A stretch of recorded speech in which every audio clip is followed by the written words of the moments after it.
Welcome back to One Man's Journey podcast. I'm your host, Ryan Speltz, and this week I've got Steven McGee here, and I've been fortunate enough to know him for about 8 or 9 months now. Really cool guy and father of two, husband, son. And when I asked him how he wanted to be introduced, he said, "Just trying to make it in America." So got a little comedic relief with Steven. I know every time we talk, we get some good laughs and some good conversations. So I'm gonna kick it over to him and kind of let him roll with his story, and we'll go from there. No, one man, one want to say thanks for having me. It's a high honor to be asked on. I know you're trying to create something here that's a little bit for everybody. A lot of men going through similar things, and that's kind of where my perspective comes from. Is in that essence of is everybody's going through something. And everybody has their own situation and their own background. I was actually listening. I went to a comedy show just the other day. This dude called Uncle Laser, very hilarious guy. He was in Detroit, so I went down and saw him, and he gave an outstanding quote from his grandfather that I loved, and it was just about being kind. That you never know what somebody is dealing with, and if you're just a little bit kinder, you could change the trajectory of that person's day, that person's life, just by showing a little bit of kindness. And I think this entire thing that you got going on is the embodiment of that. So, one, thankful to be on it, and definitely wanted to share that. But my own story, again, it's not wildly unique or anything along those lines. But I grew up in the inner city of Detroit, Michigan. Um, Went to local high school, public schools, so I'm a DPS product. So luckily, the fortunateness of my life was I had a very involved mother. I come from a single family home. Father was present but not active. Like again, single family home. But I knew my dad and had some relationship with him, but not ever present. You know what I mean? So a lot of what I've learned. I'm the youngest of five. So a lot of what I learned is from my older brother's mistakes, and I fell and made my own mistakes and things like that, and got involved in violence and things like that. Unbeknownst to my mom, she didn't. A lot of the stuff I tell her stories now, she looks back and has no idea that me and my friend group were involved in some of the things we were involved in, and I just think about how fortunate she was to be an ever present figure. And just a quick side note, like one of my best friends from graduating college of right graduating high school with, we went to like this little local college we were trying to get into. Like wasn't even an accredited college. How bad my grades were, um, but we both went in and like they were trying to get us to apply, and I'm like, just don't feel right to apply here for me. So I actually didn't apply because we were supposed to go to school together. He wound up going to that school, and um, before he was even 19, he had committed a murder, robbing somebody for a pistol and $600. And I just think how fortunate I was that something clicked in me. Something told me not to sign up, not to go that route with them, because I easily, like, we were very close friends, and I think I would have been able to make sure he didn't do anything like that. But just as easily I could have been swayed to be a participant in what he was doing. So I'm very fortunate in that regard. But that's kind of where my journey starts, man. I graduated from high school, and took the long route. I went to school, Eastern Michigan University, a great school, and was there for way too long. Got in way too much trouble. Did way too much. Thought I had a plan. Thought I knew it all.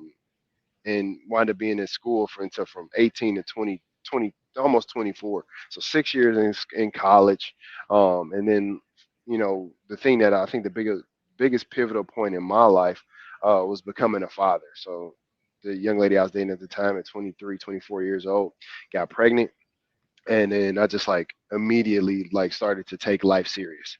I was actually just watching Shawn Michaels uh, talk about his road to recovery from addiction.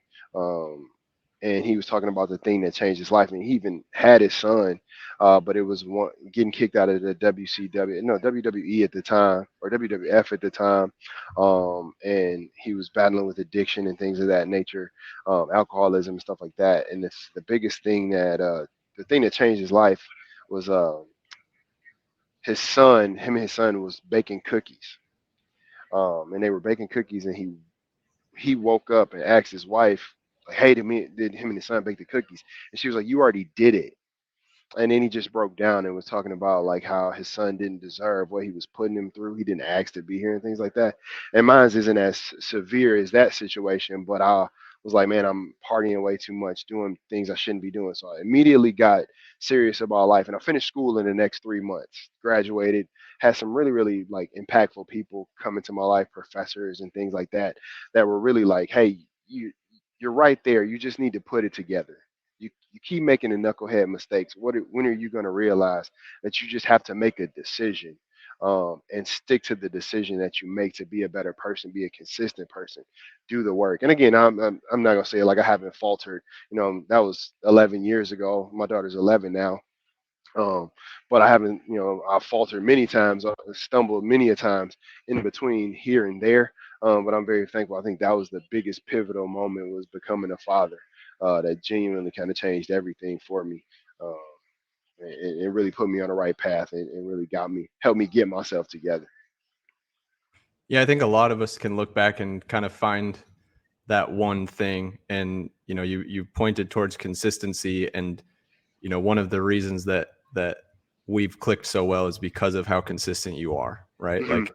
And I only get to see it during the work stuff, but as consistent as you are in the work stuff, I know that it's carrying over into everything else. What Hmm. keeps you, obviously we all falter, like you said, but like what keeps you in that consistency? Because it's really difficult to like look back and go, yeah, that's the day I turned it on, because it's in most of us. But like what from that point forward, like what is the driving factor of like continuing to keep that consistency?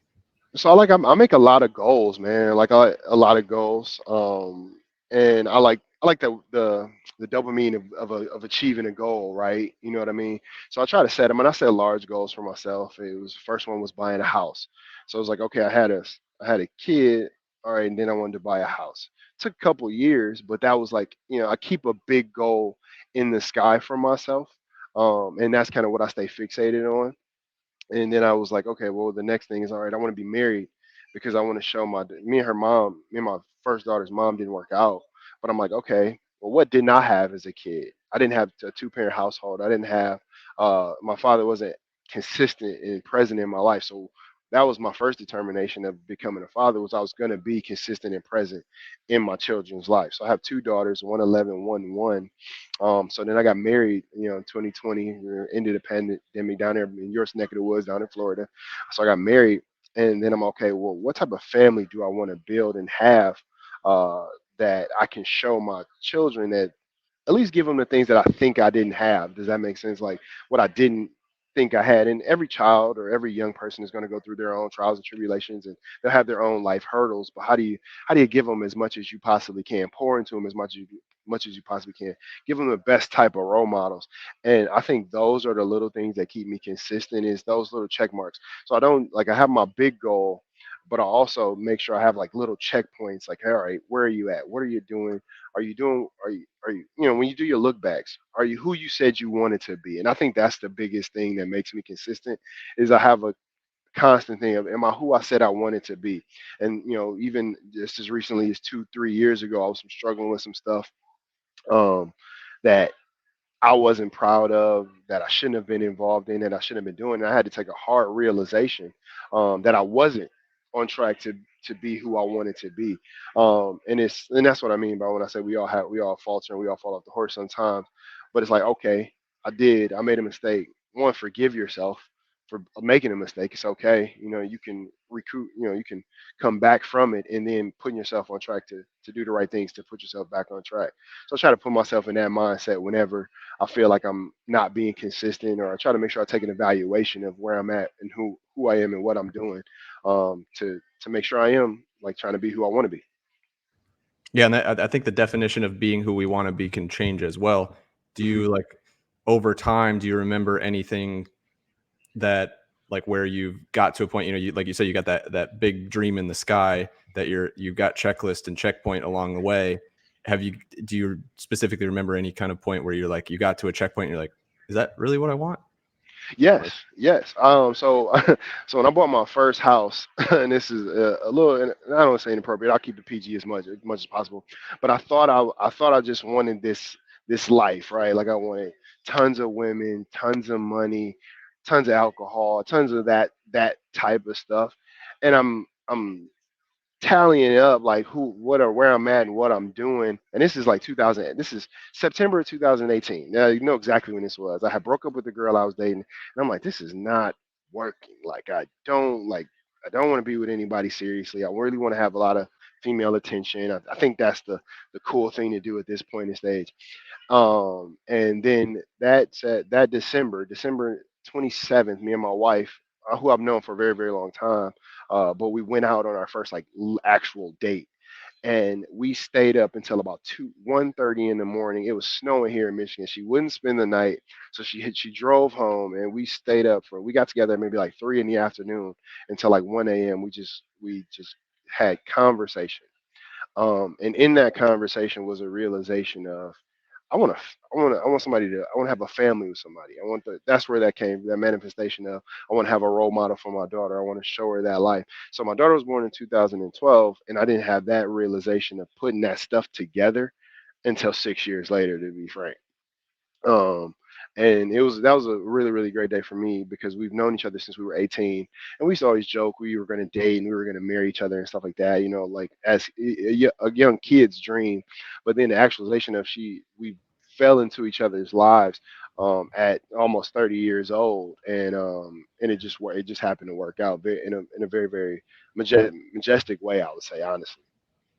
Yeah, and I think that's a fun part of life too. Is like it's okay that it takes that long, right? Yeah, Like I've gone through things, and I've talked a little bit about my story with you, and how for 9 years it was like, whatever happens, happens, and like there was just no like take the reins, and when you finally get that, and you start to recognize the reward of all of that, like how much of a driver can that be, right? Like where right. you're like, when you recognize that you can literally get anything you want, anything, like in whatever direction you want, right? Like, and you recognized it, that you could get whatever you wanted in one direction, and then you're like, man, I don't really want that, I'm gonna go get whatever I want in another direction.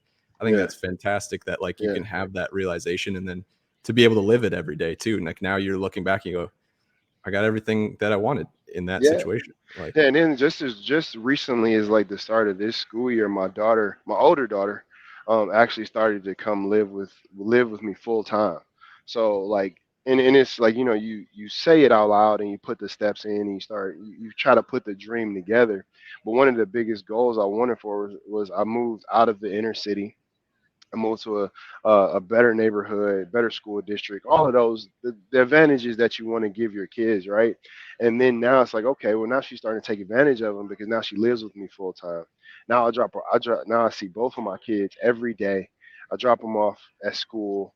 I come home to them. I pick them up from practice. I go to cheer, like you know what I'm saying. And I think like that manifestation of like you want, and it all started with, hey, I just want to be consistent and present, and it unfolded it into like genuinely I'm there every single day, and which is next level. And that's not to say anything against her mom. She has a wonderful mom, who just made a decision like, hey, I think she'd be better off, better suited in this situation in this time at our lives. So it was a outstanding feeling all around. that's great that she was able to have a mature realization like that. I know a lot of families don't have it that way, right? Like took that's, you know took some time. Took some hey, time. like we just said, like it takes some time, but as long as it happens, right? And you're Right. progressing in the right direction. There was a Bruce Lee quote that I saw, and I'm gonna misquote it, but I'm gonna paraphrase as best as I can. It was something along the lines of, instead of giving your kids all of the stuff you never had, teach them all of the things that you never knew. Yeah. And when you were talking about pouring in, I think that quote just hit it on the head, like with what you were saying. And I think that, and I literally just saw it, 5 minutes, of course, before we come on here. It's crazy how that stuff Yeah. always happens, but that's the universe telling us we were supposed to have those conversations. But Yeah. no, I mean, I like, that's fantastic. So what, the consistency piece we can also get caught up in, right? Like we can put our heads down and go into low gear. Like what's next, what's coming next? Like what are you shooting for right now? And what's driving that? So right now, man, it's just as I'm sure you're aware, it's been a hard market, hard business market and stuff like that. So just developing consistency and financial literacy, I guess I would say, to that degree. Like, you know what I'm saying? I made some really great decisions, made some poor decisions. So now, like, how do I lead my family, right? Like, that's kind of where my journey's kind of going for myself. Is like, all right, I want to lead my family in a way that not just myself, my friends, my extended family can also learn from and kind of continue to grow. How do we divert? No, what is the word I'm looking for? Um, Diversify, probably. Diversify. Thank There you. you go. Diversify our forms of income. You know what I mean? And how can I not be dependent on one way or dependent on a career or a job or something like that? I want to be able to, hey, if we want to pick up and move to, down there with you guys, that's something that we can make a decision and pivot to quickly. So that freedom is something that I'm looking for, and how to lead my family in that direction. And then just my journey with Christ is just want to be closer with Christ and lead my family in that way, and kind of develop that. So it's not even necessarily like a big. Of course, my big like future goal is like I want to own an apartment building and stuff like that. That's kind of the big goal that I'm working towards, and that'll be a couple of years in the making. But right now, like my intermediate stuff is just consistently, going to church every single Sunday, tithing like I should, you know what I mean, like stuff like that. And then being a husband, and making sure my wife feels led or my family feels led, and leading at a high clip is kind of something that I'm trying to put a higher focus on. And that's kind of like what's driving me right now. Yeah.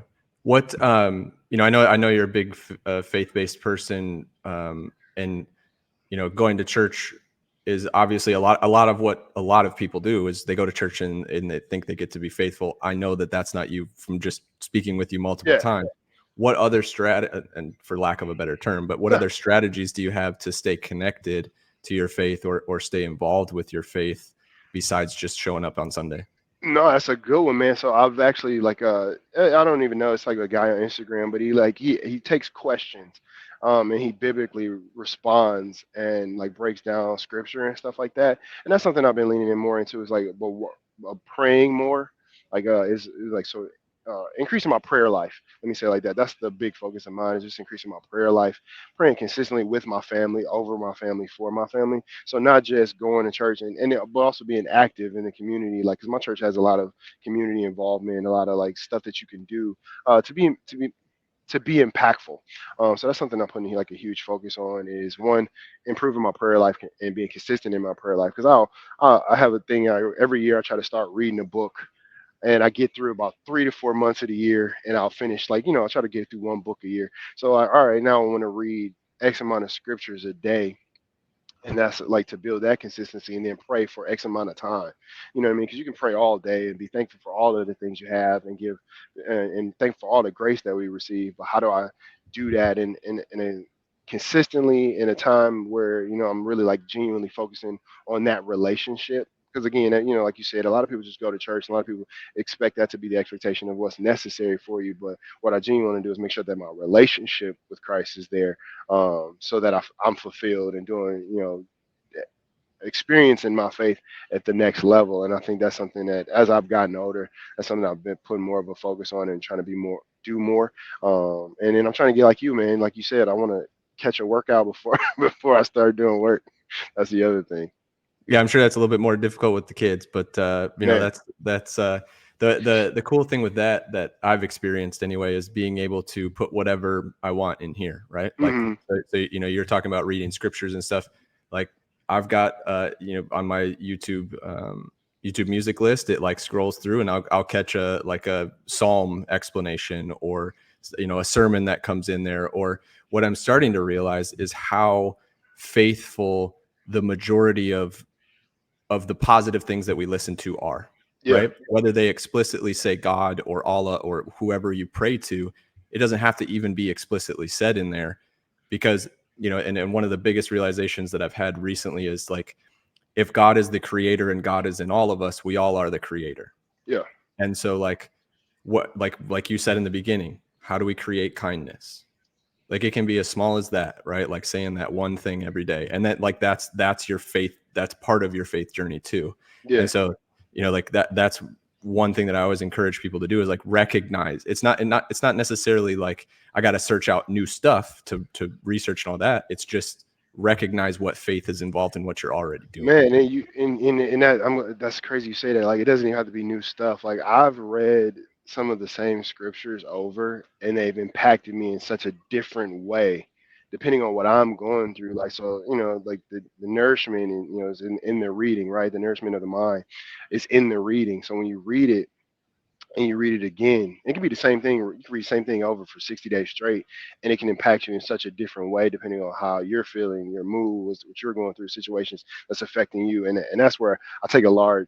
I take a lot away from that, and, you know what I mean. So it's like not trying to hunt for something new, but practice makes perfect, as they say, right? And how do you practice your faith? How do you just like you said, any sport? I played basketball a little bit. You practice, or my daughter's starting to play basketball, so getting her into it a little bit more. Like you have to practice this stuff. You don't just walk out and be great at it. You have to practice at it, and that's something like I'm trying to put a focus on is practicing those things and putting those into practice. And like you said, with the creating kindness and things like that, like how do I walk out every day and be kind?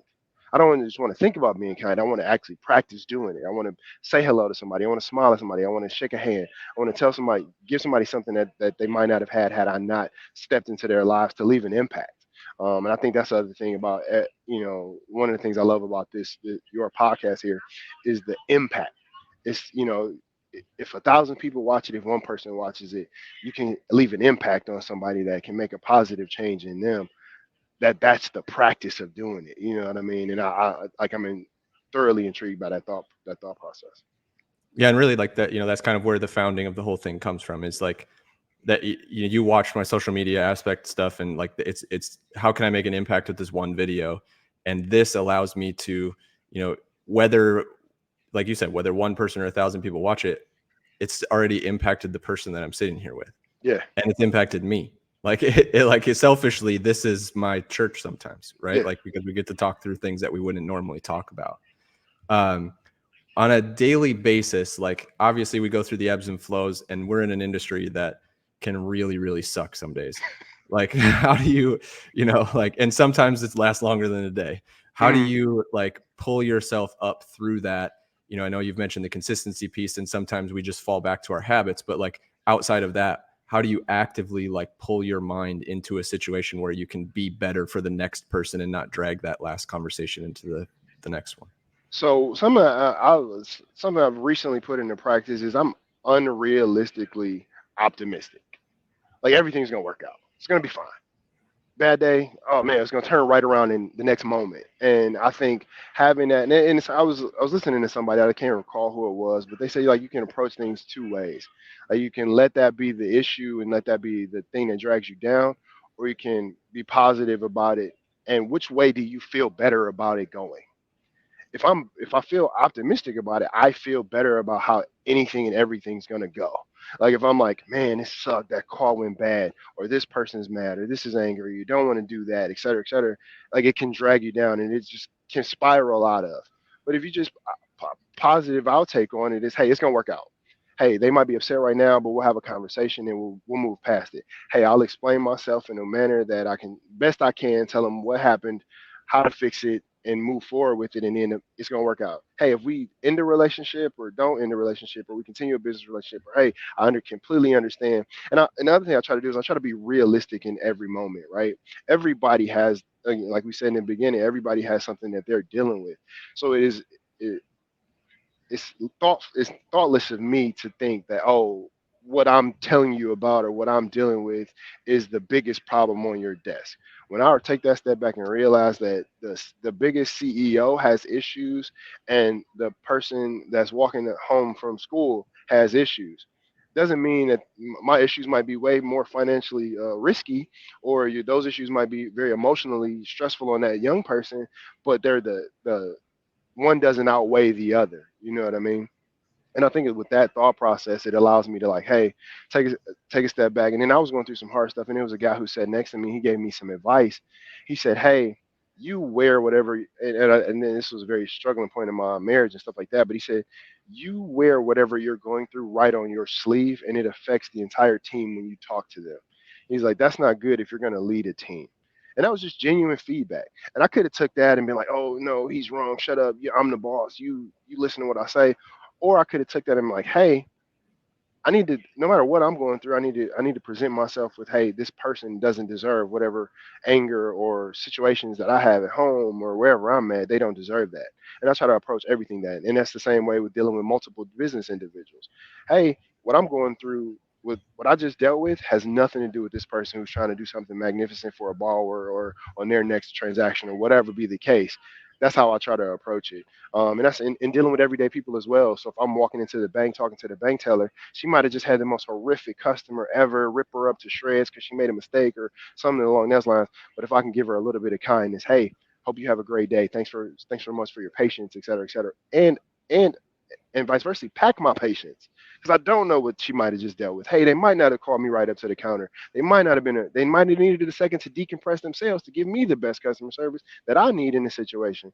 And that's how I try to think about Yeah, that's you definitely are coming from the heart with a lot of those statements, and probably almost all of those statements I would say. But like that's the biggest thing is coming from the heart, right? Like how if you're operating from the heart instead of your head, you can't go wrong. it. Yep. Like if you just can't because you don't have your brain is what twists it, right? Like if you're speaking, if it comes from here and goes straight to here and out, it's great. If it's just coming from here, it's probably garbled mess and nobody's going to understand what you want anyway. So as long as you Man, can man, maintain that. and when you say that, like how many times in anybody's life have we played out a conversation in our heads that it's, oh man, they're gonna say this and it's gonna go bad and it's gonna get worse. It's gonna get worse. It's gonna get worse.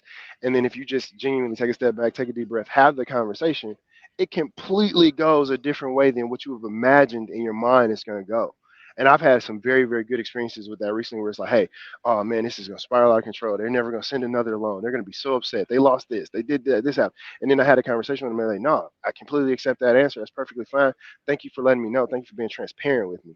And it's like, man, I just told him what was actually happened, and I told him like, hey, that's the best I could do. This is what I can or I cannot do, and I hope they understand. And it's went so well. It's ironic that you, like you said, if you just speak from the heart, speak your truth. And one of the other things that I've said I've been like standing on recently is the truth. You can never forget the truth.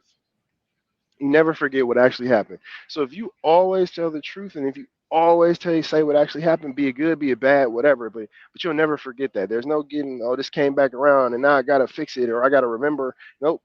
Hey, the truth is always gonna be the truth. Just stand on that. Yeah, and the first part where you're talking about the question, or like we're preparing for a phone call. What's Hmm. funny is the person on the other side is doing the exact same thing. Right. And so like we're both created these conversations about how something's going to happen and how we're going to talk about it. And oh, he's going to tell me we could never do this or never do that. And then it flips and neither of you have the conversation you're fully expecting on having. And it's like it's so funny that you say that because it's so true. And we look at it as a business sense, but we can apply that even to our current lives, right? Like we set people fall into patterns and we expect them to follow those patterns every time. And when they don't follow it, there's two responses. One of them is we're very happily surprised, and the other one is like we get angry because they didn't follow the path that we expected them to. Right. And those are the two ways. And really, if you take a step back and you can choose it, like you said, like which way do you want it to go?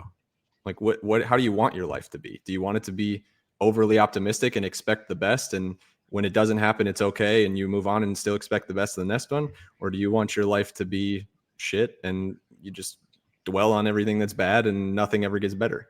Like who want, like even just when you say it, who wants to be like that? Like, you know what I mean? Like, and I have some people around me, not necessarily some people around me who are constantly everything's doom and gloom, everything's negative. It's always about how this is so awful. And it's like, man, how do you like? You gotta sleep terribly like that. Like, man, like how do you wake up and be energized to do anything if that is every piece of outlook? You know what I mean? And my favorite part is when like because I've taken the approach now of like I choose the hard life that I want to live, right? Like Yep. I go to the gym every single day. I choose that. I take ice baths as often as I can. I choose that. I take cold showers. I choose that. Like I'm choosing, like I'm actively choosing to challenge myself in certain directions. So when my life becomes hard and I don't choose it, I go, is that something I really want in my life? And so when you're saying, you've got those people around you, I'm flat out just challenging those people and their thought Yeah. processes Hmm. because I know that I'm set. Like I've solidified my thought processes enough, and I'm calloused enough to go. is that the truth? Is that really what you think? Yeah. Or Well, if you you want to take that softer route, you go, is that coming from your heart? yeah. And see how they respond. It drives them nuts because they Yeah. know that it's not. And one of my and that you say that, I love that you say you choose the things that you are hard about. One of my favorite quotes is, "Marriage is hard, being single is hard. Choose your heart. Being rich is hard, being poor is hard. Choose your heart. Like, choose your heart." And a lot of, sometimes, and nothing in life worth having is easy, right? You know what I mean? So most of the things that you're going to go through are going to have some pushback, some difficulty, some ebbs and flows, some work that you have to do through it. And I genuinely feel like I'm gonna choose, like you said, the hearts that I want. I want to be happily married and 50 plus with somebody that we've built a great life together. So I'm gonna choose that hard more times than not. I'm working on choosing the gym hard, but I'm not. I haven't got good at that, choosing that hard yet. But that's on the list. It all starts with one. I know you've got the determination, man. And one of the strategies I've seen in the past, like literally just get up and do a push-up. Hmm. You can make yourself do a push-up, right? Like anybody can do one. And my wife and I have established this kind of mindset quite a bit over the course of the last 3 years with her health issues and all that stuff. Like, can you do one? Okay, do one. Can you do another one? Okay, do another one. And you just keep going and do that next one, because everybody can do one, right? Like, Yeah. that's like why 75 hard is 75 days, because everybody can do 30. Like if you put your mind to something, you can do it for 30 days. You can close Yeah. your eyes and wake up 30 days later and you did it every single day. Hmm. But that 75 days really starts to push, like where you're actively choosing to do it. And it gets you past, the 21 days that can be a habit, or the 66 days or whatever it is. It just gets you into that. And then it's easy to continue. Like, where I say I choose my heart right now, it's easy. And it's easy for you to choose to take your daughters to work. And it's easy for you to choose to pick them up after school and after practice. It's easy for you to choose that because you know that you like the result of that. It Hmm. was probably hard up front when you had to change your lifestyle and like, no, I got to take out this extra hour out of my day, get up an extra hour earlier and take them to school. But Hmm. now it's easy because you choose to do that every single day. Like I'll choose it all day. That's where I'm at. Like anything I want, I'm going to choose to do that. And if I don't want it, I'll probably choose not to do it. Like you're not avoiding comfort. You're just choosing what you actually want. And I love it. Like Yeah. you, you've shown through in this podcast, you're everything that like I was thinking was coming from this one. And I'm super happy to have you on, man. I appreciate you spending the time. I know it gets busy over there in that big place and people running around and stuff, and just setting yourself out for about 45 minutes for us was great. So I appreciate you, and hope you have a great Thanksgiving week, and appreciate all of you, and we'll see you on the next one. Thanks for having me, man. I appreciate you.